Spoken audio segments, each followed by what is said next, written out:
Aquí inicia La Fosa Escéptica, un lugar para ejercitar la mente, con Alfonso Villalpando.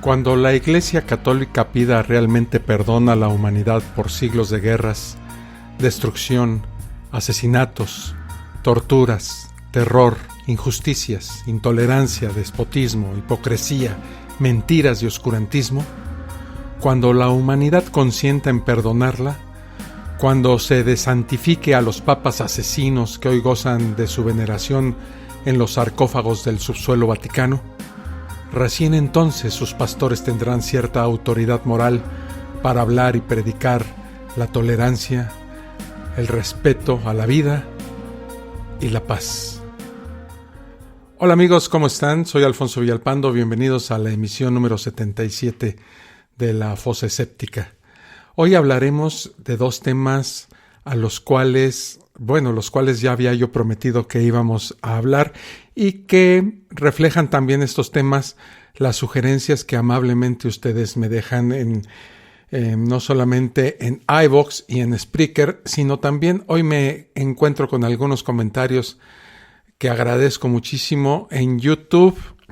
Desgraciadamente con YouTube tengo una relación de amor-odio porque si bien es cierto que veo muchos videos en YouTube, me la paso viendo videos, aparte de mi trabajo y otras actividades, ¿no? Pero veo poca televisión ya y me dedico a ver series en Netflix. Este encierro nos ha cambiado la vida en muchas circunstancias y actividades y rutinas, ¿no? Y muchos videos de YouTube. Tengo un canal en YouTube, me pueden buscar como Alfonso Villalpando y aparte de algunas burradas que he subido al canal, también pueden encontrar los audios de La Fosa Escéptica en mi canal Alfonso Villalpando. Y ahí me han dejado algunos comentarios y por eso voy a tocar estos dos temas que son los dogmas de la Iglesia Católica y el mentadísimo y famosísimo Concilio de Nicea, que fue el fundamento para lo que es ahora la religión católica. Y vamos a ver, las condiciones en las que fue elaborado este Concilio de Nicea, quién lo organizó y con qué fines no muy a la luz, más bien oscuros, en el sótano, fueron creados, ¿no? Entonces, sin más preámbulo, comenzamos hoy con la Fosa Escéptica, con los dogmas y el Concilio de Nicea. Vamos a empezar.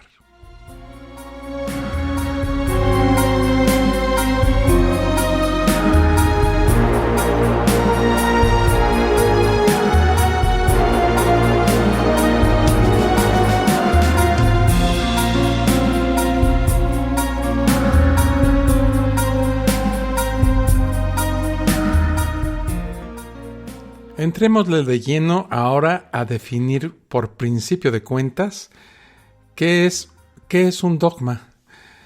Bueno, el dogma es un punto esencial de una religión, una doctrina o un sistema de pensamiento que tiene por cierto y que no puede ponerse en duda dentro de su sistema. Es un postulado que se valora por su condición de firme y verídico y al cual se reconoce como una afirmación irrefutable frente a la cual no hay espacio para réplicas. ¿Es o es? El término proviene del griego y su significado es doctrina u opinión fijada.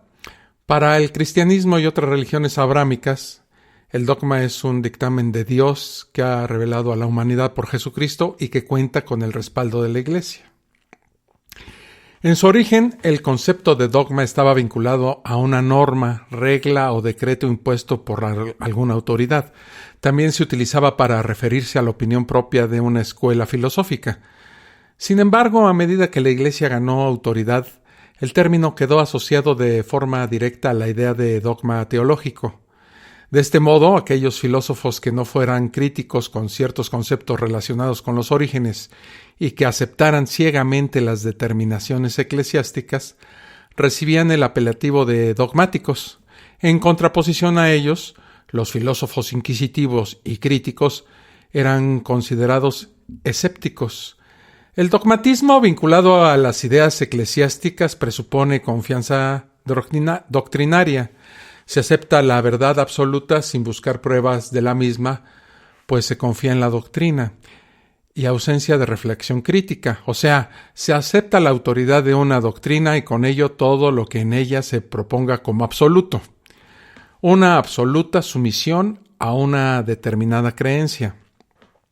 Los dogmas religiosos establecen las bases de la teología.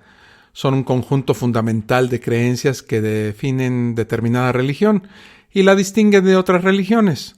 Por lo tanto, no son ideas sujetas al cambio ni al consenso. Se dicen y se cumplen.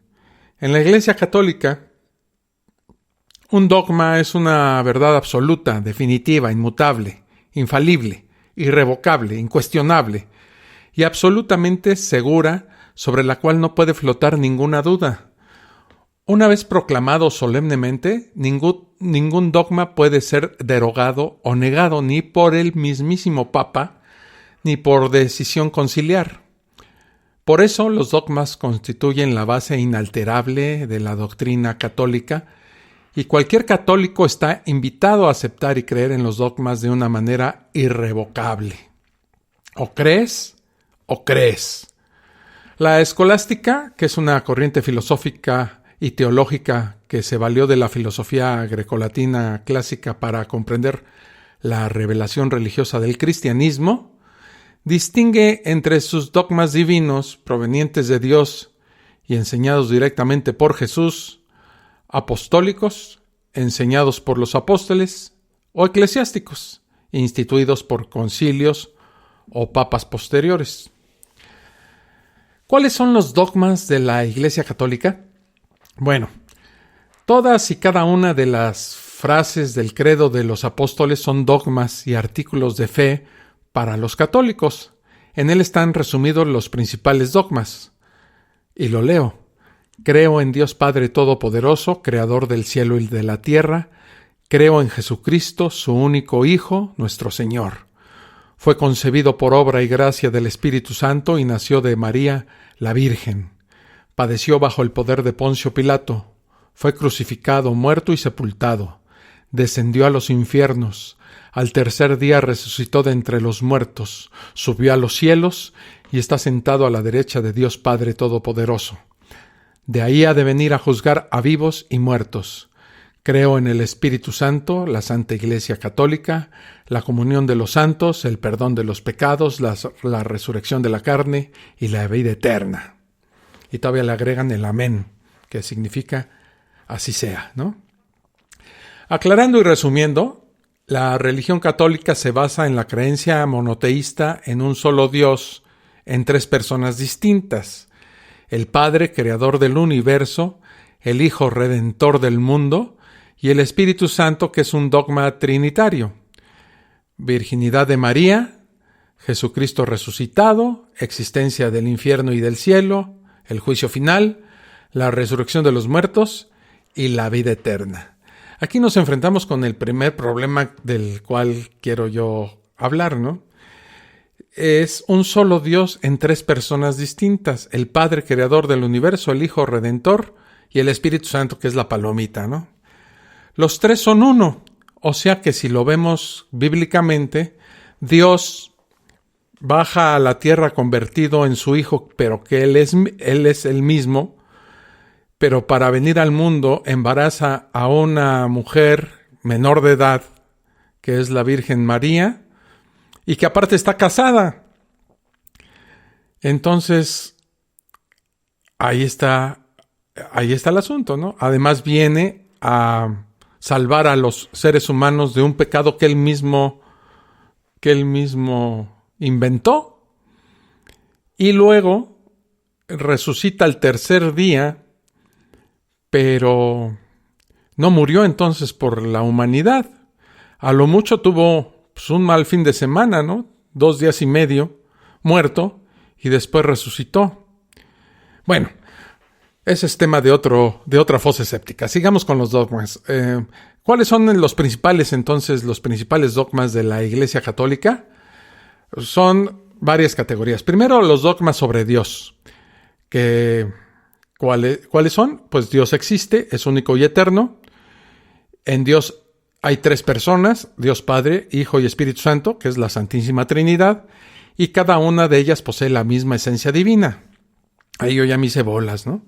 Dogmas sobre Jesucristo. O sea, Jesucristo es el Hijo de Dios, posee 2 naturalezas, divina y humana, que no se transforman ni se mezclan. Jesús nos rescató y reconcilió con Dios por medio del sacrificio de su muerte en la cruz, que como ya vimos, que yo ya hablé hace un momento, pues realmente no murió, ¿verdad?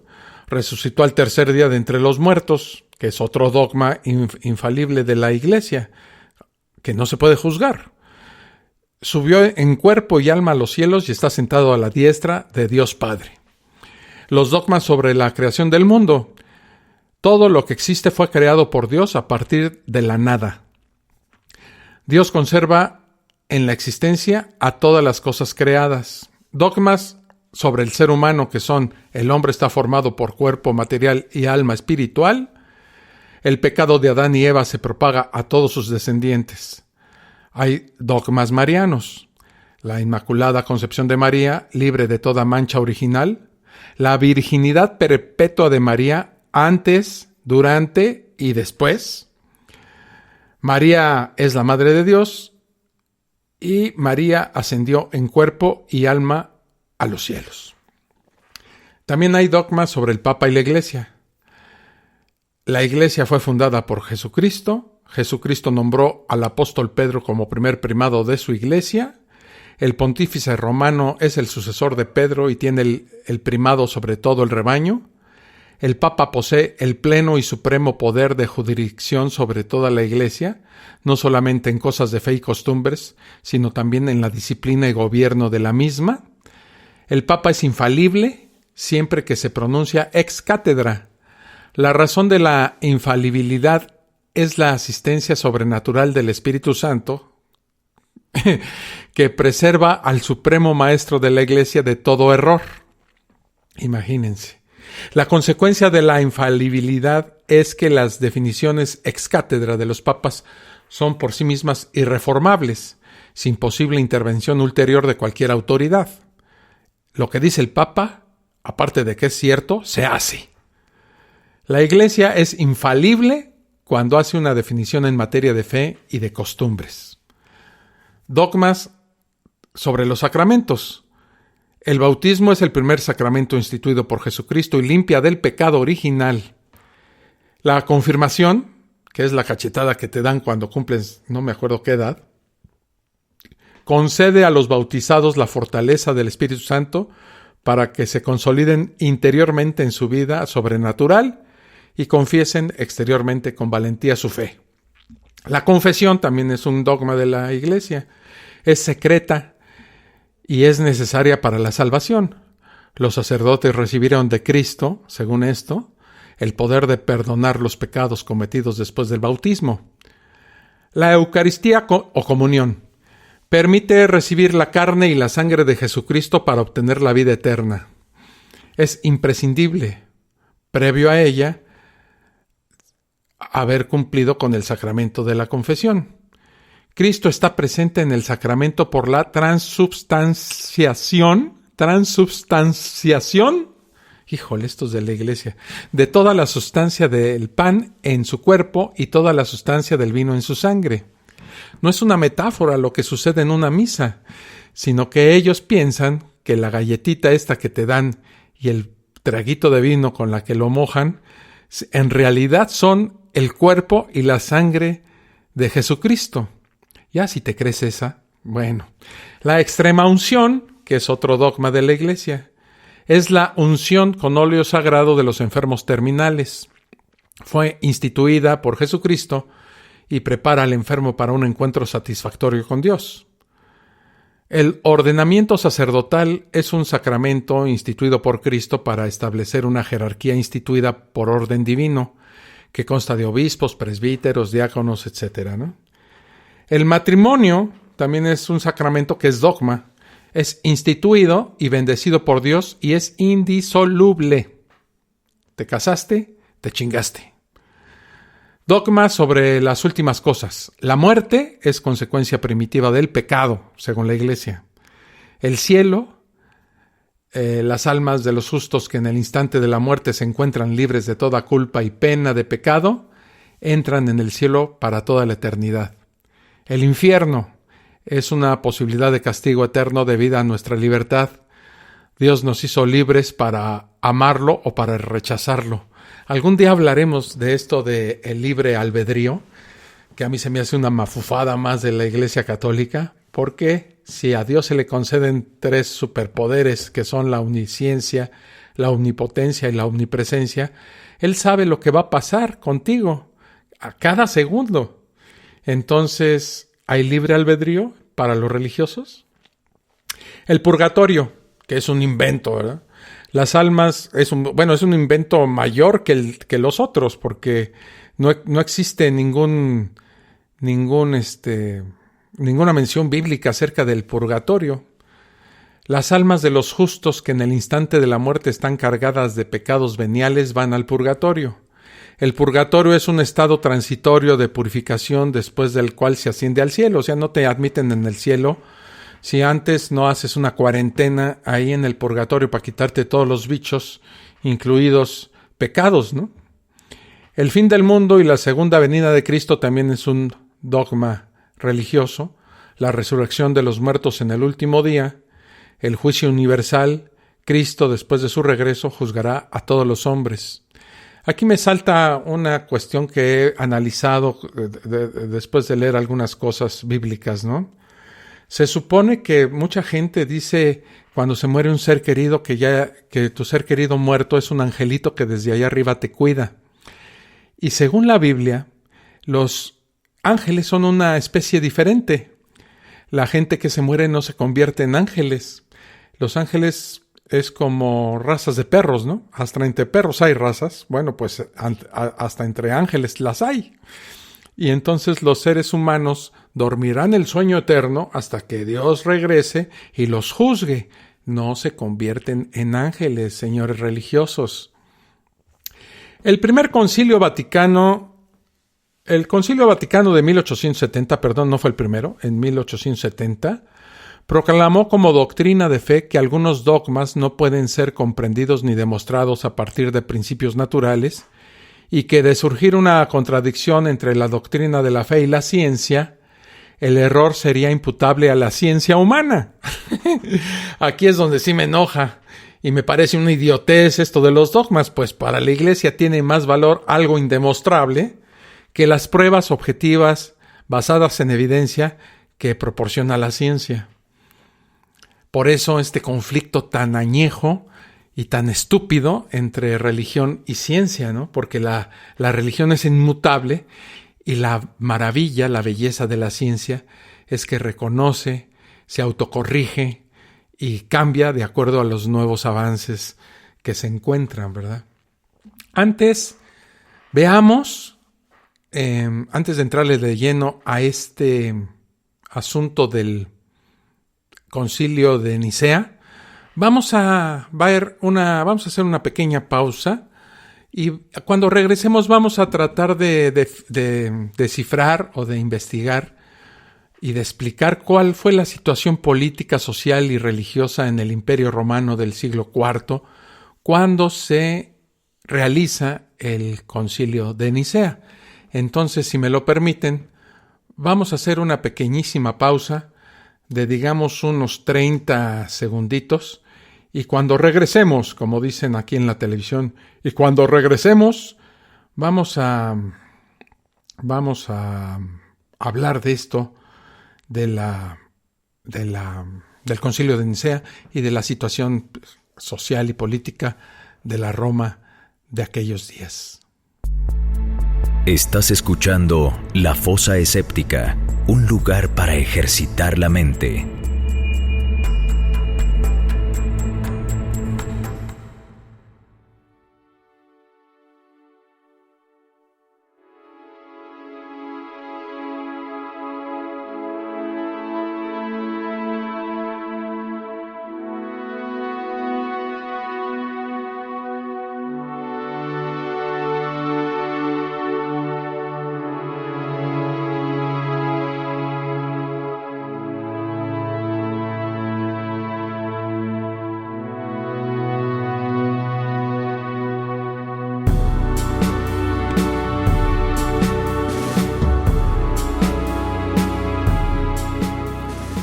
Ya regresamos aquí a la Fosa Escéptica, amigos, y pues vamos a echarle un vistazo a lo que era la Roma del siglo IV después de Cristo. En el siglo IV, el Imperio Romano sufrió una serie de calamitosas y dramáticas transformaciones, fruto de sus propias contradicciones internas. Crisis del modo de producción esclavista, propagación del colonato en su reemplazo, decadencia del ejército, sectarismo y luchas violentas entre cristianos. Las primeras grandes invasiones bárbaras, revueltas palaciegas, entre muchos otros factores. Todo contribuyó a la pronunciada degradación del imperio. Principales víctimas de la debacle fueron las provincias occidentales del imperio, donde el modo de producción esclavista había echado raíces muy profundas. A la dificultad del aprovisionamiento se sumó el hecho que los esclavos eran malos trabajadores y su rendimiento sumamente bajo. Por doquier empezaron a surgir nuevas fuerzas, como los terratenientes y los colonos. Flavius Valerius Aurelius Constantinus, que así se llamaba Constantino I el Grande, y era más fácil de decir Constantino I el Grande que Flavius Valerius Aurelius Constantinus, ¿no? Pues este tipo llegó al poder en un momento en el cual el Imperio Romano se encontraba políticamente muy desestabilizado. Luego de la muerte de su padre Constantino Cloro, llamado así por los blancas que dejaba sus túnicas cuando las lavaba, Constantino I el Grande es aclamado por las tropas y es declarado emperador. Algunas de sus reformas parecieron sacar al Estado romano de su postración inicial, devolviéndole parte de la bonanza económica de antaño.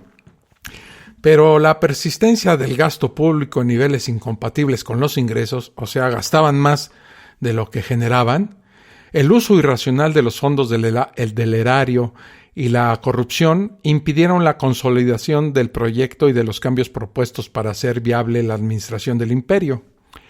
En lugar de reducir las cuantiosas erogaciones del tesoro para equilibrar las cuentas públicas, la administración central procuró cerrar la ecuación elevando los impuestos, pues algo muy parecido con el México de hoy y con algunos países de Latinoamérica, ¿no es cierto? Con ello facilitó, contra su voluntad, la concentración de la riqueza y el encumbramiento del latifundio, en tanto que se generaba la aparición de los futuros señores feudales. Las pesadas cargas fiscales, o sea, subió los impuestos exorbitantemente, tolerables en otros tiempos, se tornaron ahora insoportables para un amplio segmento de la población. Muchos labradores propietarios de las parcelas de bajo rendimiento se vieron en la necesidad imperiosa de vender sus tierras por no poder afrontar sus deudas con el fisco. Les cayó Hacienda y pues no pudieron pagar y entonces o tuvieron que vender sus terrenos, sus parcelas, o se buscaron la protección de algún poderoso terrateniente al cual se las vendían con la condición de que ellos siguieran trabajando en ellas, ¿no? En cualquier caso, los principales beneficiarios resultaron ser los grandes terratenientes, mientras el imperio debió asistir a la huida de su base de contribuyentes fiscales. Constantino observa en el Dios cristiano la salida a sus problemas y empieza a creer en la doctrina impartida por sus asesores creyentes de esta nueva religión. Otra parte de la historia, le adjudica a Constantino el hecho de que él no se hizo creyente católico por una creencia fundamentada, ¿no? Sino que lo hizo como un simple hecho para mantener en orden el imperio romano que se le estaba desmoronando en las manos. Constantino empezó a mostrar simpatía por el cristianismo mediante el Edicto de Milán del año 313, por el cual dio a los cristianos la libertad para reunirse y practicar su culto sin miedo a sufrir persecuciones. Era muy común que los perseguían, los agarraban, y algunos, todos eran muertos, y algunos servían como divertimento en el circo romano. Poco, la historia de que todos los cristianos que se apresaban por sus creencias religiosas eran llevados al Coliseo para ser tragados por leones y demás fieras es exagerado. Constantino era consciente de las numerosas divisiones que existían en el seno del cristianismo, por lo que, siguiendo la recomendación de un sínodo dirigido por Osio de Córdoba en el año 323, sí, así se llamaba, Osio de Córdoba, decidió Constantino convocar un concilio ecuménico de obispos en la ciudad de Nicea, donde se encontraba el Palacio Imperial de Verano. El propósito de este concilio era establecer la paz religiosa y construir la unidad de la Iglesia cristiana, aportando una ideología religiosa que unificara el imperio. La actuación de este emperador fue realmente revolucionaria al convertir una religión estatalmente perseguida en una religión de Estado. Esta inversión radical alumbró una nueva capa dominante, el clero, el cual cortejaba y le otorgaba total libertad y fondos económicos como a ningún otro grupo de intereses en el nuevo imperio. Debemos recordar que el creador del imperio universal cristiano era un genocida. Constantino mandó ahorcar a su suegro, mandó estrangular a sus 2 cuñados y también hizo ahogar a su mujer en el baño. Entremos de lleno al Concilio de Nicea, que fue realizado del 20 de mayo. Mira, qué curioso, el día de mi cumpleaños, 20 de mayo, por si tienen algo que regalarme el día 20 de mayo. Como le digo a mis amigos más cercanos, les voy a suplicar que los regalos sean en efectivo, porque luego cuesta mucho trabajo vender las porquerías que le regalan a uno.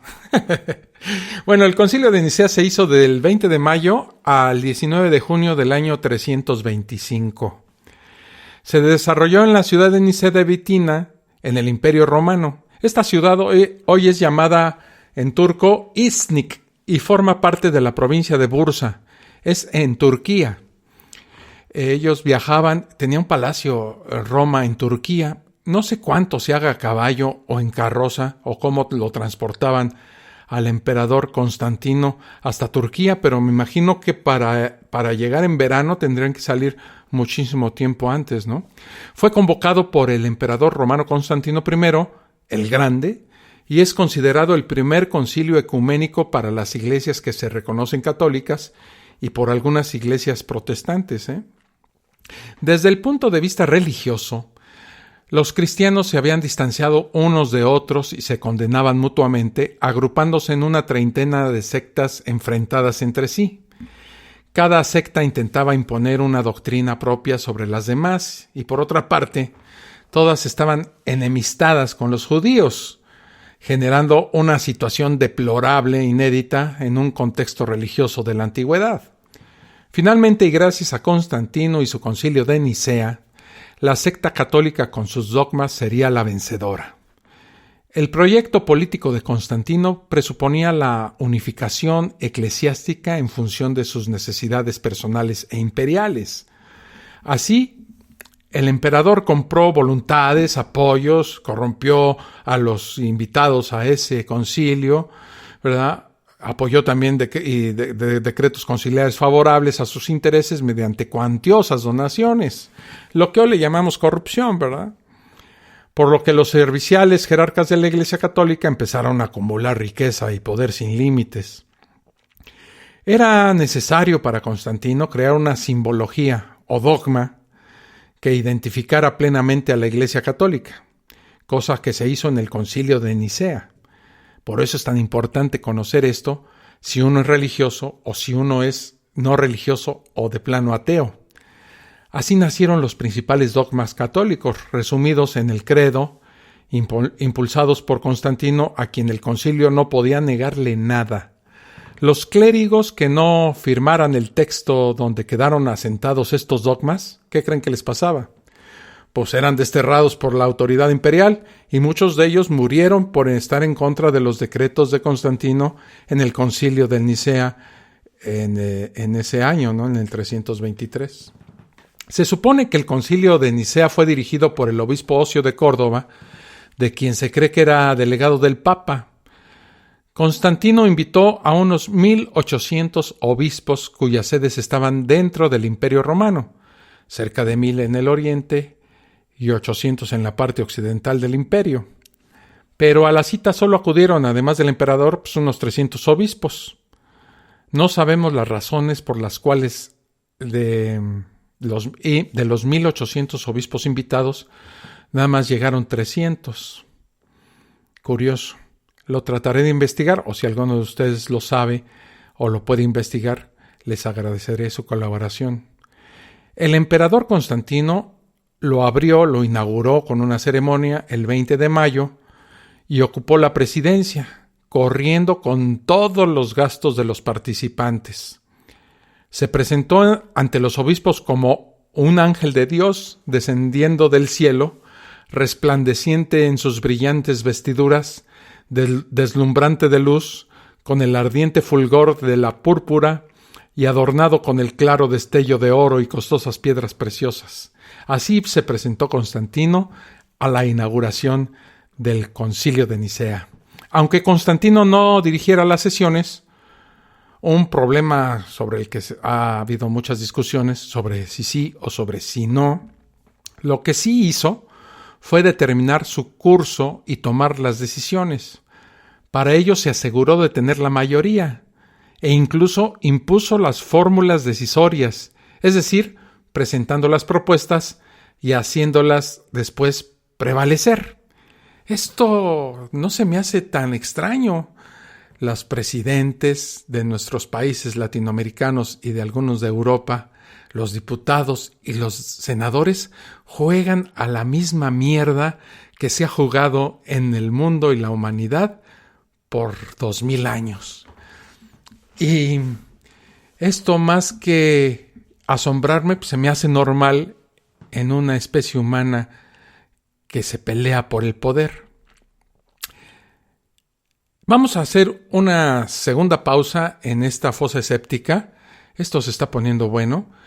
Y vamos a regresar para ver cuáles fueron los logros del concilio y qué más hizo este tal Constantino I el Grande para asegurarse de que la religión católica fuera la religión predominante y estatal, o sea, una religión de Estado, en la Roma imperial y en el mundo conocido, ¿no? Roma era el mundo. Roma era el imperio más grande de su época y se decía que no había un lugar en el que se pusiera el sol del imperio romano. Regresamos después de esta pequeñísima, ahora sí, pausa. Estás escuchando La Fosa Escéptica, un lugar para ejercitar la mente.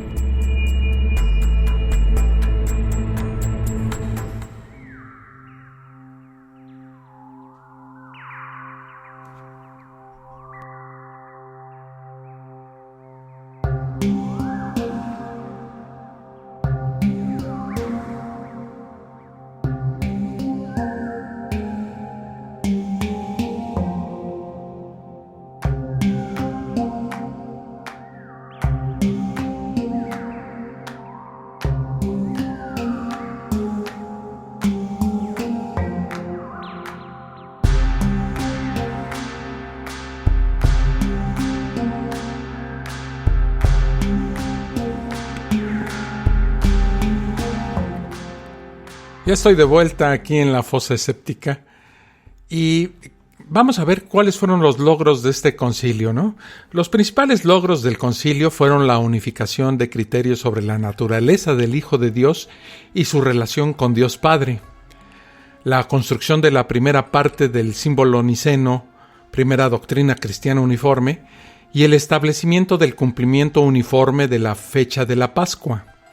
Otra resolución de este concilio fue la prohibición a todos los miembros, ¿verdad?, del clero, de vivir con cualquier mujer. Fíjense, se les prohibió vivir con cualquier mujer si eras parte del clero, excepto si era tu madre, tu hermana o tu tía. Constantino, me imagino que de aquí viene el asunto del celibato, que es una cuestión bastante antinatural y que ha provocado, entre otras cosas, la gran cantidad de ataques sexuales a niños en nuestra época, ¿no? Constantino se encargó de dar el marco físico y político al concilio con el fin de evitar que los disensos dogmáticos, o sea, los herejes, pudiesen desembocar de hecho en una fractura política del imperio. Su papel fue crítico. Después de 2 meses de enconado debate religioso, Constantino inclinó la balanza a favor de los que decían que Jesús era Dios. Básicamente, Constantino no entendía nada de las preguntas que se hacían en teología griega. Se dice en el libro que les recomiendo, Breve Historia de la Doctrina Cristiana, lo que sí entendía Constantino era que aquella división religiosa era una amenaza para su imperio y él quería fortalecer su dominio. Uno de los propósitos principales del concilio fue resolver los desacuerdos surgidos dentro de la Iglesia de Alejandría sobre la naturaleza del Hijo en su relación con el Padre, lo que se denomina consubstancialidad. O sea, que es lo mismo, que son el mismo Padre e Hijo. En particular discutían si el Hijo había sido engendrado por el Padre desde su propio ser y por lo tanto era divino y no tenía principio, o bien creado de la nada y por lo tanto no era divino y sí tenía un principio. Alejandro de Alejandría y su discípulo y sucesor Atanasio de Alejandría también tomaron la primera posición, mientras que el popular presbítero Arrio, de quien procede el término arrianismo, tomó la segunda. En aquellos momentos, esa era la cuestión principal que dividía a los cristianos: si Jesús era consubstancial al Padre o si el Padre lo había engendrado. Y se pasaron meses discutiendo sobre esta cuestión, como si uno no tuviera cosas más importantes que hacer, ¿no? Alejandro y Atanasio defendían que Jesús tenía una doble naturaleza, humana y divina, y que por tanto Cristo era verdadero Dios y verdadero hombre. En cambio, Arrio y el obispo Eusebio de Nicomedia afirmaban que Cristo había sido la primera creación de Dios antes del inicio de los tiempos, pero que, habiendo sido creado, no era Dios mismo. Dios y Jesús eran sustancia diferente, según ellos, con lo que se negaba la divinidad de Cristo. La Iglesia Católica tiene una posición muy clara con respecto al dogma, y es que las verdades divinas siempre han existido, solo que cuando se tiene una duda o una desviación doctrinal, es necesario reafirmar dicha verdad por medio de un dogma. Así, desde el inicio del cristianismo se reconoció a Jesucristo como Hijo de Dios, pero cuando se dio la desviación doctrinal de Arrio sobre la naturaleza divina de Jesucristo, pues fue necesario hacer un artículo de fe que determinara y zanjara esta situación, de manera que ya no hubiera dudas, sino que se determinaría como una verdad. Esto ocurrió en el Concilio de Nicea, el número 1, porque hubo varios en Nicea, varios concilios, ¿no? Pero en este primero, esto se determinó en este concilio primero. Luego de reñidas y agotadoras discusiones, los obispos proclamaron la naturaleza trinitaria de Dios. Constantino apoyó la decisión y la doctrina arriana. Y bueno, Constantino apoyó esta decisión, pues, y la doctrina arriana fue tildada de herética y condenada. El emperador Constantino exigió simplemente el acatamiento de la fórmula y el credo de Nicea dice textualmente: creemos en un solo Dios, Padre Todopoderoso, Creador de todas las cosas visibles e invisibles, y en un solo Señor Jesucristo, el Hijo de Dios, unigénito nacido del Padre, es decir, de la sustancia del Padre, Dios de luz, luz de luz, Dios verdadero de Dios verdadero, engendrado no creado, de la misma naturaleza que el Padre, por quien todo fue hecho, tanto lo que hay en el cielo como en la tierra, que por nosotros los hombres y vuestra salvación bajó y se encarnó, se hizo hombre, padeció y resucitó al tercer día, y subió a los cielos, vendrá a juzgar a vivos y muertos, y en el Espíritu Santo. Y a los que dicen hubo un tiempo en que no existió y antes de ser engendrado no existió y fue hecho de la nada o de otra hipótesis o naturaleza, pretendiendo que el Hijo de Dios es creado, sujeto de cambio y alteración, a estos se los anatemiza, la Iglesia Católica, o sea, los separa, los castiga y los excluye. En la Confesión de la Fe de Nicea, una declaración dogmática y unificadora de los contenidos de la fe cristiana, es ella, una declaración dogmática. Tiene razón Goethe, el poeta, al afirmar que el dogma de la divinidad de Cristo decretado por el Concilio de Nicea pues fue muy útil, ¿verdad? Incluso se convirtió en una necesidad para el despotismo. En este mismo concilio, la nueva Iglesia Católica sienta las bases de su doctrina a través de la selección de 4 evangelios que formarán parte del canon que hasta entonces era inexistente. Antes del concilio de Nicea no había Biblia, no había evangelios, y en este concilio se descalificaron decenas de evangelios que desde el origen del cristianismo y hasta entonces habían sido aceptados y adoptados por las distintas comunidades cristianas, quienes tenían el derecho de poder decidir por sí mismas qué textos aceptar y cómo interpretar los evangelios. Otro resultado clave del Concilio de Nicea fue el hecho de que a través de su participación Constantino sentó las bases del cesaropapismo. Él fue quien convocó el concilio y no el Papa. Desde entonces, existiendo este precedente, los césares se atribuyen el derecho de convocar concilios para resolver diferendos en el seno de la Iglesia, lo que equivalía en otros términos a subordinar al Estado los asuntos internos de esta misma Iglesia, ¿no? A partir de ahí, los emperadores, y no los papas, fueron los que tomaron las decisiones acerca de la Iglesia. Durante todo el siglo IV, los obispos de Roma no desempeñaron ningún papel decisivo en los sínodos ni fueron autoridades determinantes. Desde Constantino imperó el poder sinodal imperial. El historiador de la Iglesia Sócrates escribe desapasionadamente a mediados del siglo V que desde que los emperadores comenzaron a ser cristianos, las cuestiones de la Iglesia dependen de ellos y los concilios más importantes se celebraban y se celebran a su arbitrio.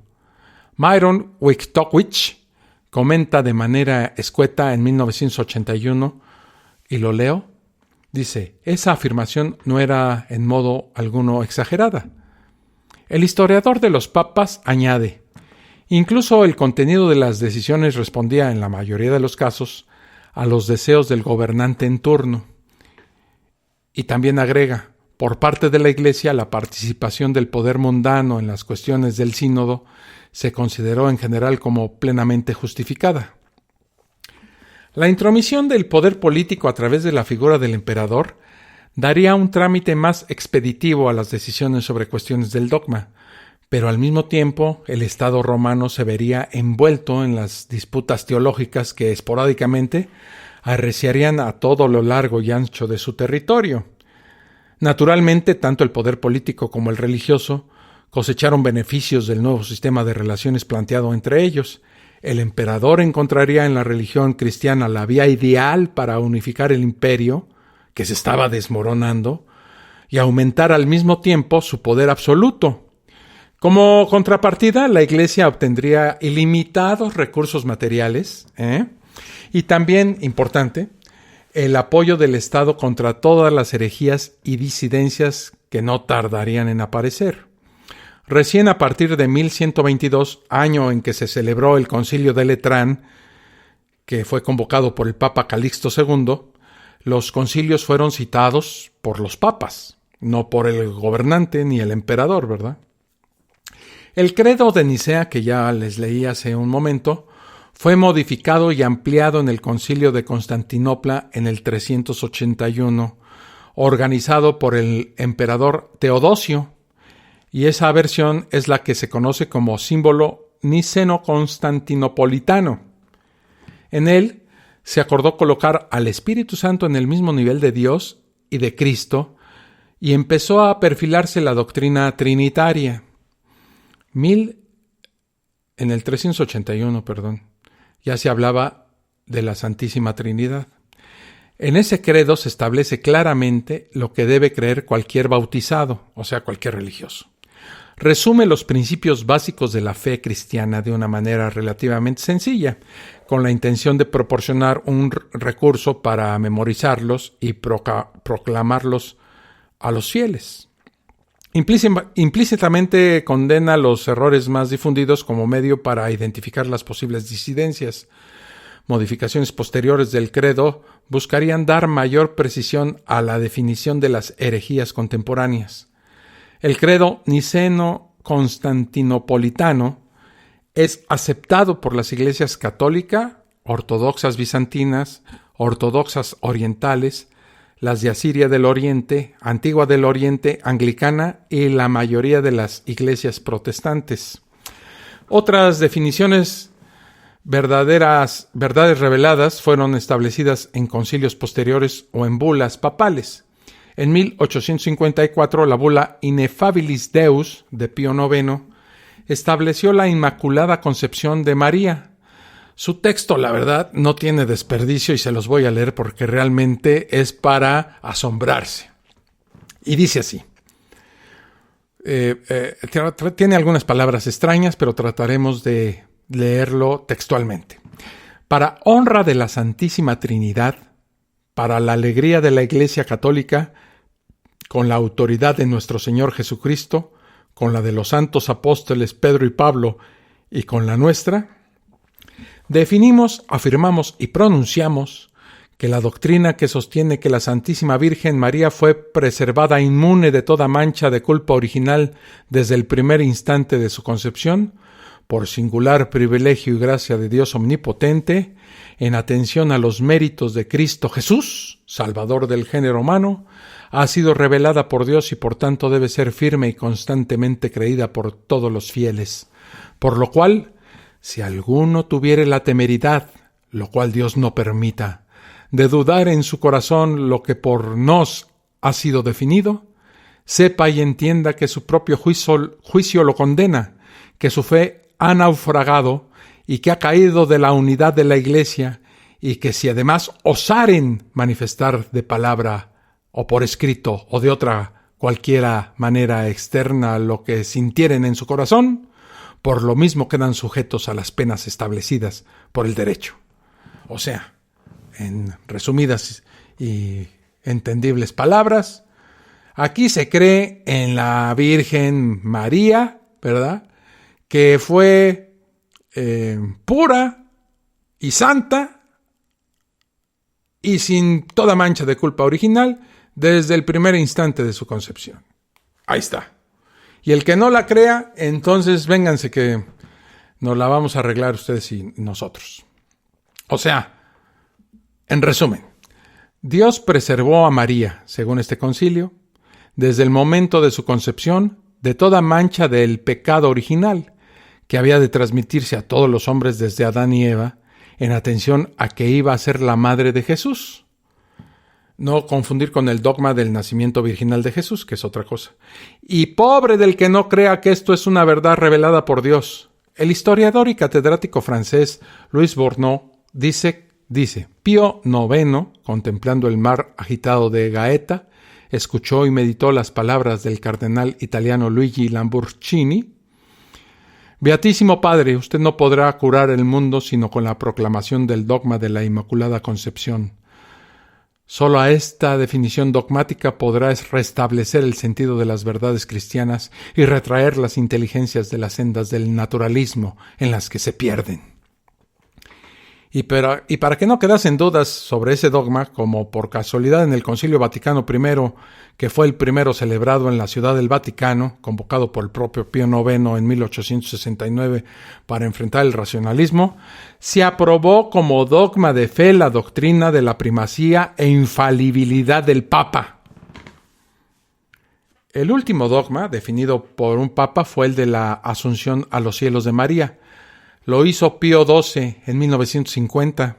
Apenas, 1950, por revelación divina, dice él.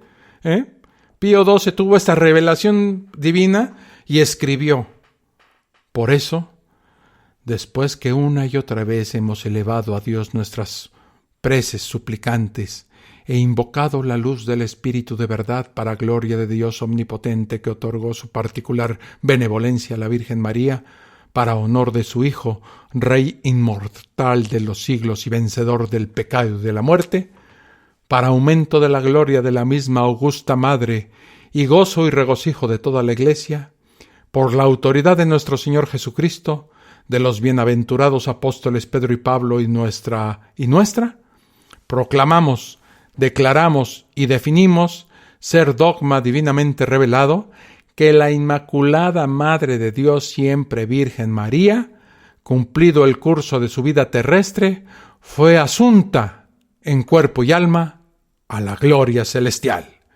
Y aquí se desgranaba el aplauso de toda la concurrencia, ¿no?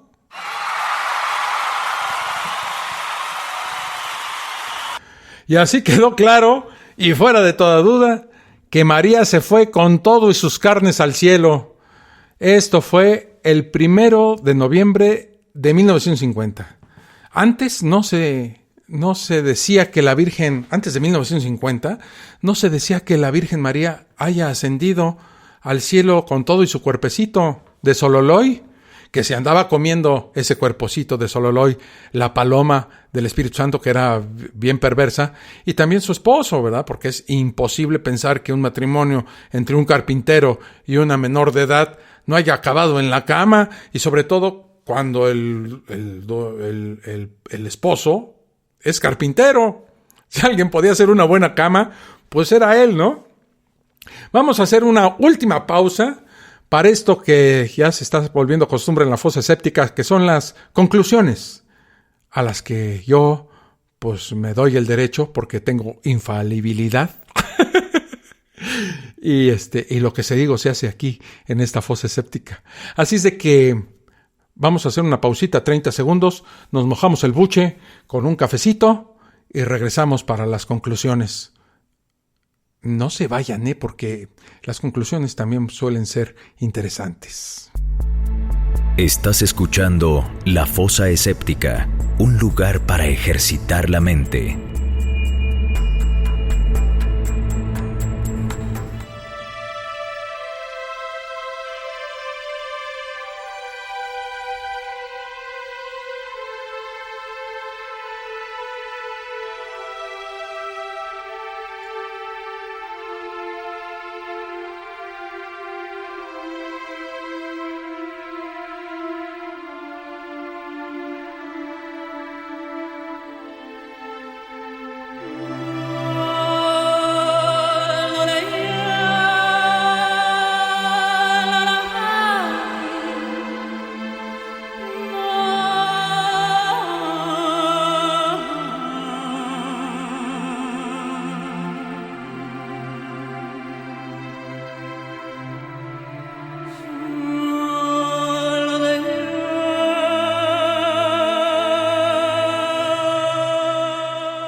Mucha gente me ha preguntado cuál es esta música que pongo yo en las pausas de la fosa escéptica.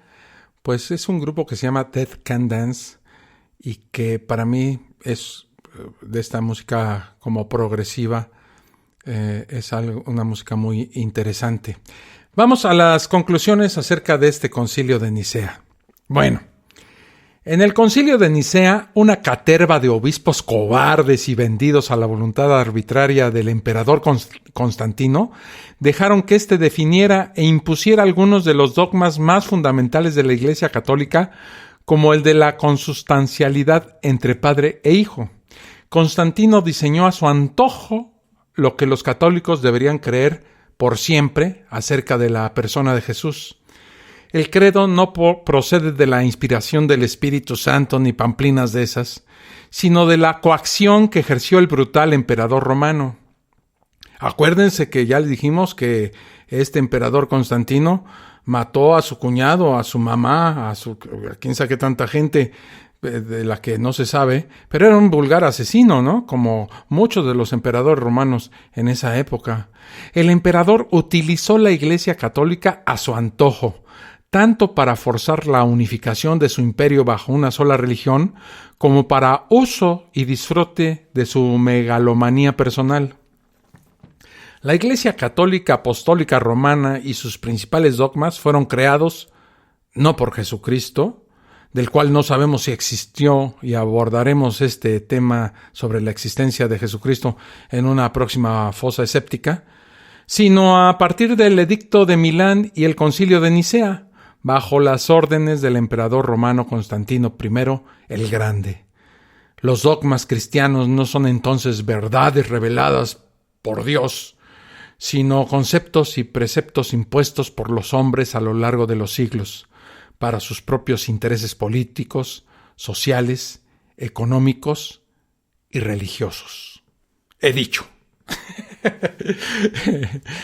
Esta pues es el final de la fosa escéptica. Les agradezco mucho que me dejen sus comentarios al respecto. En YouTube me dejaron, fíjense, aquí lo tengo apuntado para que no se me olvide, que hay alguien que dice que se acerca el Halloween y que sería bueno hablar algo tétrico de la Iglesia Católica para, pues, tener como pretexto el Halloween y hablar de algo así, ¿no? Bueno, se le toma la sugerencia con mucho gusto. Y ¿saben qué también me dejaron otro? Que si en Navidad podríamos hablar. Miren, ya tenemos una fosa escéptica que pues, es muy anterior, es de las primeras que hicimos, acerca de la Navidad. Valdría la pena, de acuerdo a otros textos que he ido descubriendo después, hacer una fosa escéptica acerca de la Navidad y ver cómo la religión católica se apropió de un montón de leyendas antiguas y bueno, también un afán de control político y de manipulación de las masas para apropiarse esa festividad, y cómo cambiaron las fechas, hicieron un montón de relajos no solamente con el nacimiento de Jesús, sino con toda esta parafernalia navideña que anteriormente no tenía ninguna connotación religiosa y que la Iglesia Católica se la apropió. Por supuesto que se acepta la sugerencia de nuestro amigo en YouTube. Y ustedes que me escuchan, les recuerdo nuevamente nuestras plataformas. Ya lo hará mi estimado Juan Frese en la salida que me hizo el favor de regalarme, este magnífico locutor mexicano.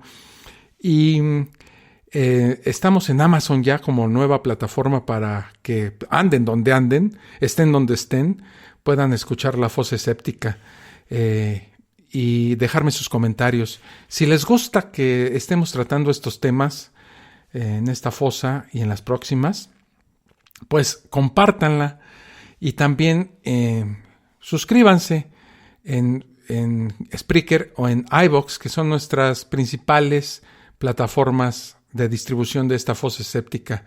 Si les gusta, promuévanla. Si les gusta realmente, entonces denle un like. Como no me gusta andar pidiendo esto, porque siempre que uno pide likes y eso es como mendigar el gusto de la gente, pero no encuentro otra forma para decirles: únanse a esta comunidad, participen con sus comentarios, háganme preguntas y tenemos un montón de planes para el futuro con esta fosa escéptica. Queremos hacer un canal de videos y queremos que la gente participe no solo con sus mensajes, sino que tenga una participación ya de viva voz con nosotros. Así es de que hagamos más grande esta comunidad de la fosa escéptica y con otros podcasts amigos como Ateorizar, hagamos una gran comunidad atea en las redes sociales, que bastante hace falta el ejercicio de la razón y el discernimiento de la verdad. Así es de que acompáñenos en esta gran aventura que es el ateísmo y el imperio de la razón. Si de algo podemos estar deseosos es de que la gente deje de pensar y de tener este pensamiento más mágico que lo único que hace es nublar la razón y en algún momento lo platicaremos. Esto hace también que la fe religiosa impida el disfrute de esta vida humana. Así es de que nos vemos en la próxima